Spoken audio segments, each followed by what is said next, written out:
People often ask me, where is the opposition in Russia? Why is it silent?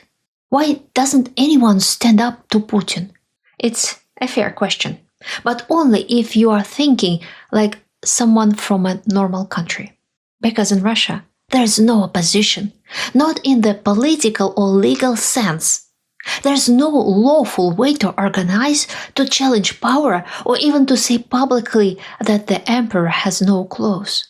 What remains are individuals, scattered, hunted, exiled, who, for different reasons, refuse to kneel. I'm Elvira Bary, a writer born in the Soviet Union, and today we'll look at what opposition really means in a country where the word itself is a crime, and what kind of force might one day replace the system now collapsing under its own lies. Here's where we're going today. The official fake opposition, the theater of democracy where every actor serves the same director, Aleksei Navalny and his followers, the movement that dared to believe in change and paid the highest price, thought leaders and foreign agents, writers, journalists, and intellectuals whose only weapon is social media, war supporters, nationalists who turned against Putin, those who oppose him not for his cruelty, but for his weakness, the opposition that has a chance, how future leaders might restore the idea of safety and dignity in Russia. Before we begin, if you'd like to explore the real stories behind Russia's transformation, I invite you to read my novels from the Russian Treasures series. They are about people who lived through the fall of empires and the rise of dictatorships. You'll find the links below, along with a sign up for my newsletter, where I share essays, reflections, and behind-the-scenes updates on my upcoming book about the war in Ukraine. It will be titled The Snow Queen's Spring. And if you value independent voices and in-depth analysis like this, please take a moment to like, share, and subscribe. It truly helps this channel reach more people. You can also support my work by joining the think tank, buying me a coffee, donating through PayPal, or leaving a super thanks right here on YouTube. Every bit of your support helps me keep creating thoughtful, fact-based content in a world that desperately needs it. Now, let's begin with the official opposition that is not opposition at all. The official fake opposition. Historically, there are only a few ways to obtain political power. The first way is divine. You rule by the sacred right of kings, by birth, by bloodline, or at least by marrying into the right royal family. But for that, you need a population that believes in your divine origin. In modern Russia, that faith doesn't exist. No one believes Putin was chosen by God. The second way is democratic. You win elections fairly, serve for a limited term, and follow the laws you swore to uphold. In that case, your legitimacy is undeniable. But this path doesn't work for rulers who enter politics precisely to stand above the law. They need to stay in power forever and pass it on to their chosen successors. Only then can they guarantee their wealth and immunity. The third way is through violence. You seize power with force, and for a few months, everything runs on fear. But as the old saying goes, you can take power with bayonets, but you can sit on them comfortably. Sooner or later, the state begins to fall apart, because bureaucrats and generals need to believe that their rule's authority is legitimate, not just bloody. And the fourth way is imitation. You pretend to follow the second path. You hold elections, but you rewrite the results. You create parliaments, but fill them with loyalists. You control the media, the police, the courts, and when necessary, you send the army to remind everyone who's really in charge. This is the Russian model. In Russia, the parliament is not a place for debate. It's a place for obedience. A real opposition was destroyed long ago. What's left are decorative parties designed to simulate pluralism. The so-called deputies aren't chosen by citizens, but appointed from party lists approved by the Kremlin. Before every election, local governors receive written recommendations: how many votes each party should get, which candidates must win, and who must quietly disappear. The people who count the votes, often school teachers and municipal workers, are completely dependent on local authorities. If they hesitate, there will be serious consequences. Before the war, becoming a deputy was a lucrative career move. It offered a simple formula: immunity plus profit. Deputies could take bribes in exchange for pushing laws that benefited specific business groups. Construction permits, land use laws, privatization deals, all of it was for sale. To make the parliament look less like a rogues gallery, the Kremlin added some familiar faces: athletes, actors, and artists, people beloved by the public. They serve as decorative elements and occasionally as human shields for unpopular reforms. For example, when the constitution had to be rewritten so Putin could stay in power indefinitely, it wasn't proposed by a faceless bureaucrat, but by Valentina Tereshkova, the first woman in space. The symbolism was perfect. A national hero asking to keep her hero president. Here is the Duma's theater troupe. United Russia, the party of power. Founded in 2001, this is Putin's personal army in suits. The people call it the party of crooks and thieves. It controls most of the seats in the Duma, most of the money, and all of the legislation. The Communist Party of the Russian Federation, the loyal opposition. Only once revolutionary, now nostalgic. They play the role of grumpy old men shouting about the good old Soviet days while quietly voting for every key law that benefits the Kremlin. Their leader, Gennady Zyuganov, has been losing to Putin for decades, and he seems perfectly content to keep losing forever. The Liberal Democratic Party of Russia. The circus act. The late Vladimir Zhirinovsky turned politics into performance art.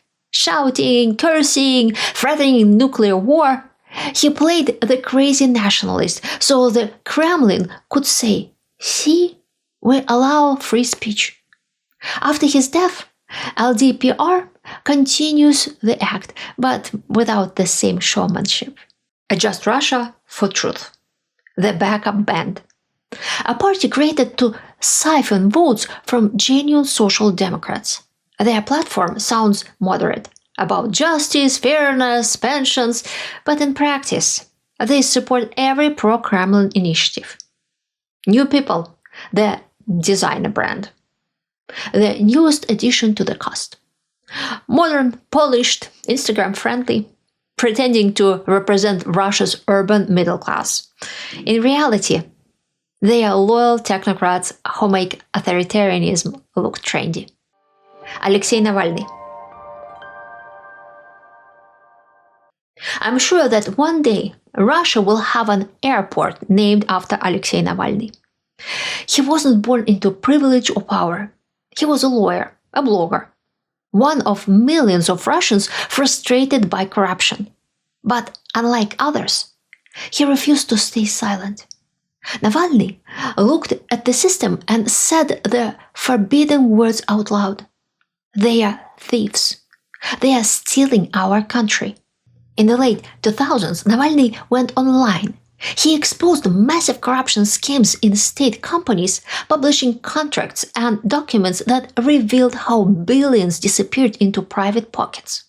His investigations were visual, humorous, and brutally clear, perfect for the YouTube generation.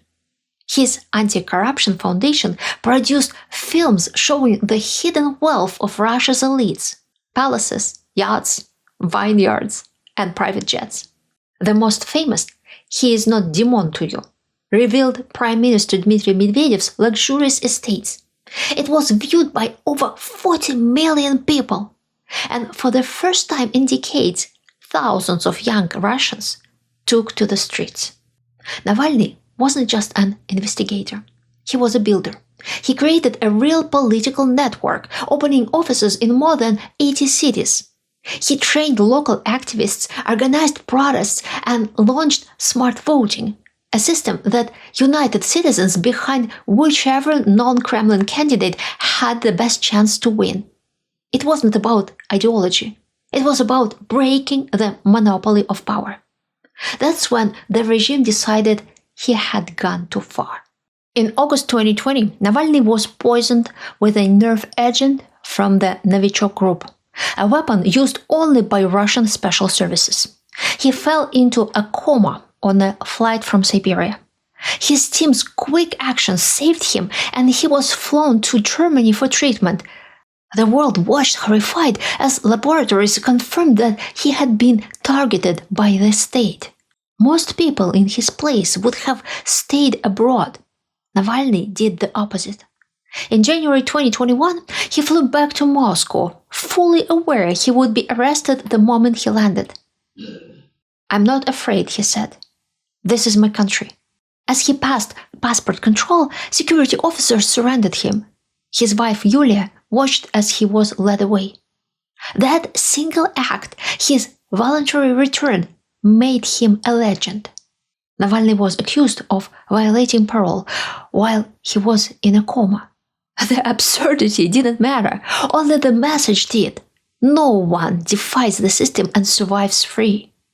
He was sentenced, then resentenced, each time to harsher conditions. He spent months in solitary confinement, deprived of sleep, medical care, and contact with the outside world. Yet even from behind bars he kept writing essays, jokes, reflections on Russia's future. He once said, "I'm sitting in a cell, but I feel freer than the people who put me here." On February 16, 2024, prison officials announced that Aleksei Navalny had died in the Arctic penal colony Polar Wolf. The statement was short and cold. He felt unwell. His mother was denied access to his body for days. The authorities buried him under tight surveillance, afraid of turning his funeral into a rally.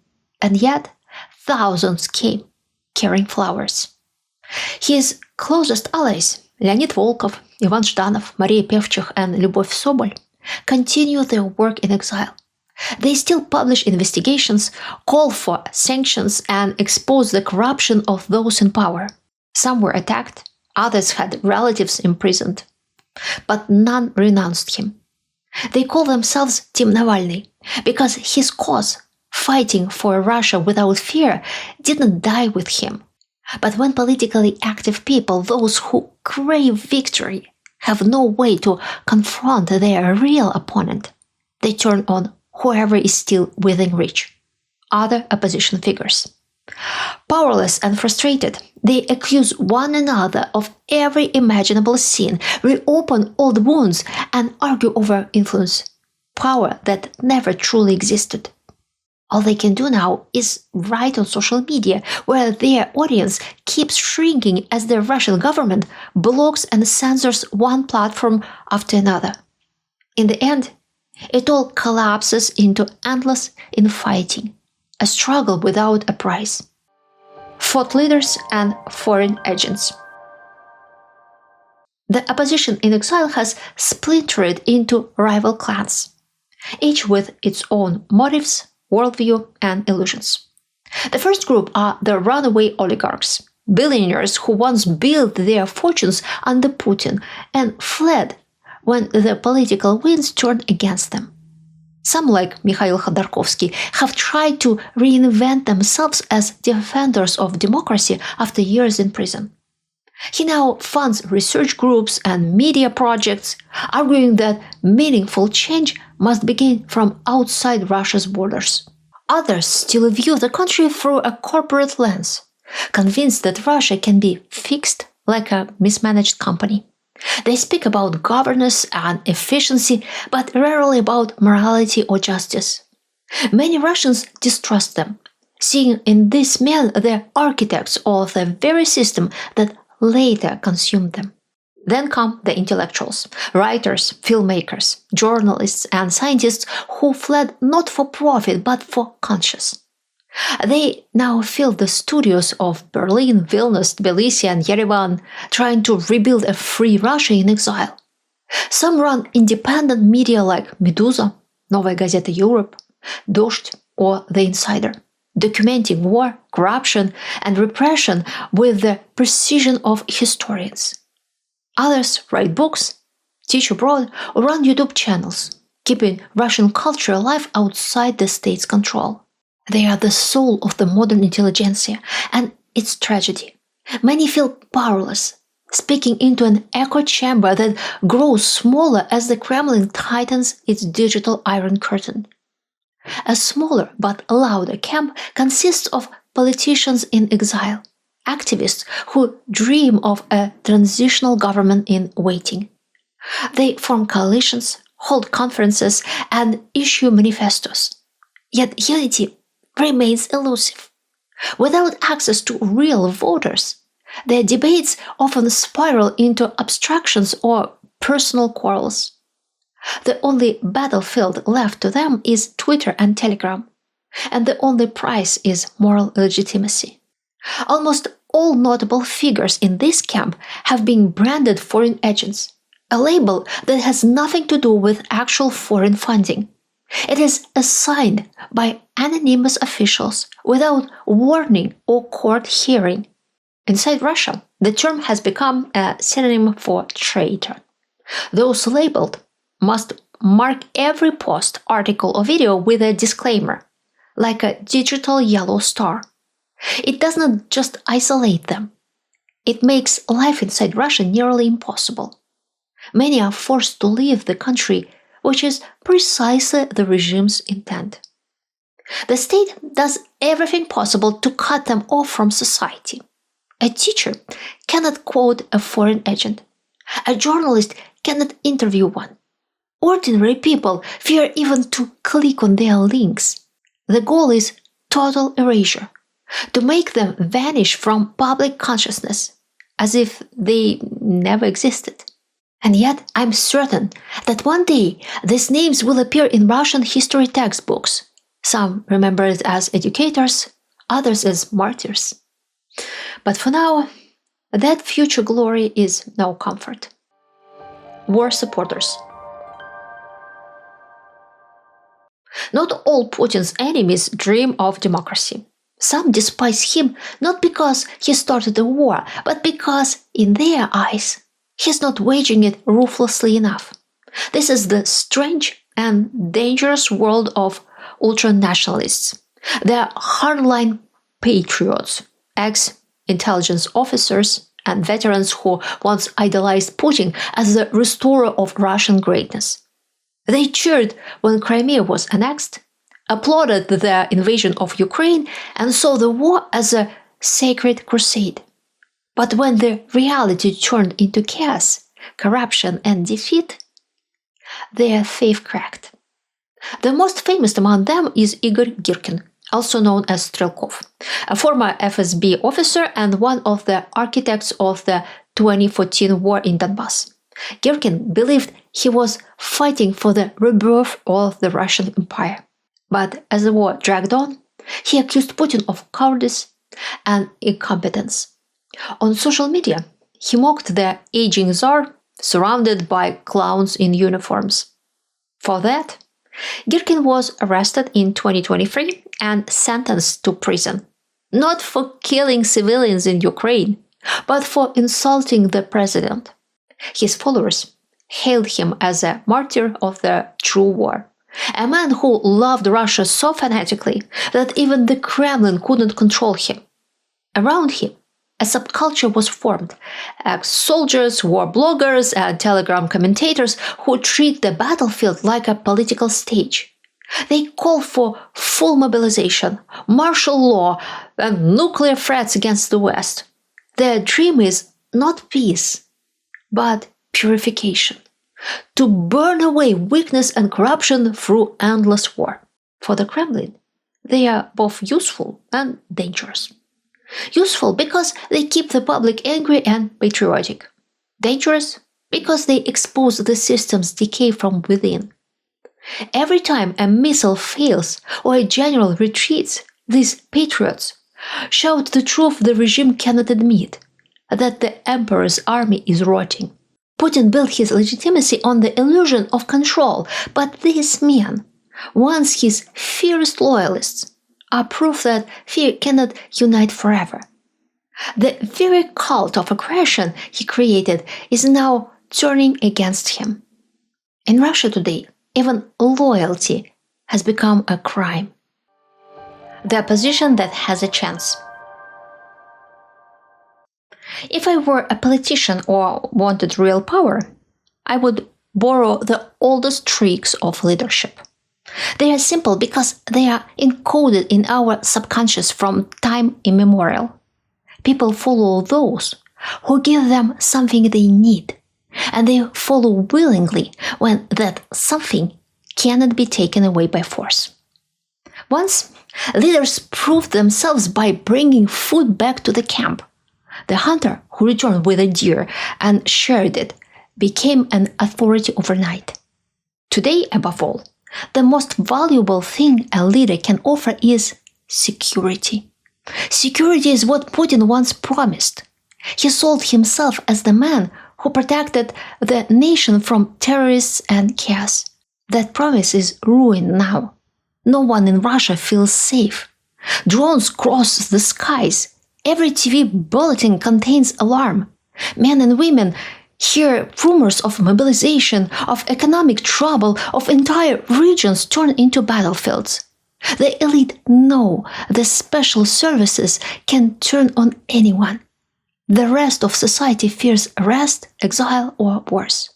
If a future would-be president happens to be listening, let me offer a few pieces of advice. Dear future leader, make security your banner. Security is universal. Everyone wants it. Under that flag, you can build almost anything. Right now, security in Russia is the monopoly of the secret police, and their client is one man. Offer that security back to the people. Offer it not as a threat, but as a guarantee of basic safety. The safety to live, work, and raise children without fear. But promises alone won't work. Politics is practical. Make it profitable for people to follow you. Profit is not always money. It can be restored dignity, a place to belong, a chance to use one's skills. Give local officials incentives to back you that they cannot refuse without losing face or livelihood. Make support a choice that improves people's lives. Start small. Right now, you have more than 1 million your people. Russians scattered across Europe and beyond, refugees fleeing war and repression. They are hungry for organization, legal help, jobs, information, shelter. Simple, concrete needs. Build a small, verifiable portfolio. Help a community center. Set up legal clinics. Secure visas. Get children into schools. Rebuild a displaced small businesses. Deliver results. That evidence, a portfolio of successes, is how you prove you can govern. When you have proof, expand.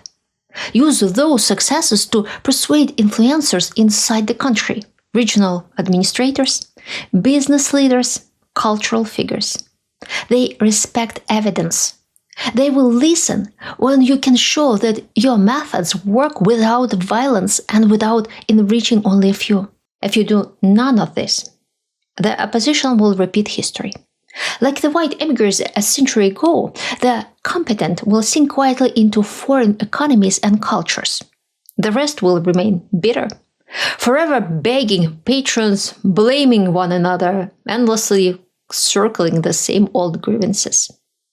History shows that every autocracy believes it will last forever, until one day it doesn't. I don't know when that moment will come for Russia. But I know it will come because fear and repressions create brain and capital flight. And without brain and capital, it is impossible to compete and win. Here in my channel and in my books, I document how a nation loses and hopefully rediscovers its moral compass.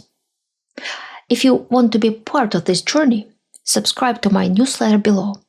You'll get essays, behind-the-scenes notes, and early excerpts from my new novel, The Snow Queen's Spring, which explores these same questions through the lives of ordinary people caught in extraordinary times. And if you want to help this channel continue, please like, share, or join the think tank. You can also buy me a coffee, donate through PayPal, or leave a super thanks right here on YouTube. Every gesture of support helps me keep creating thoughtful, independent work without permission. And before you go, I want to ask you something.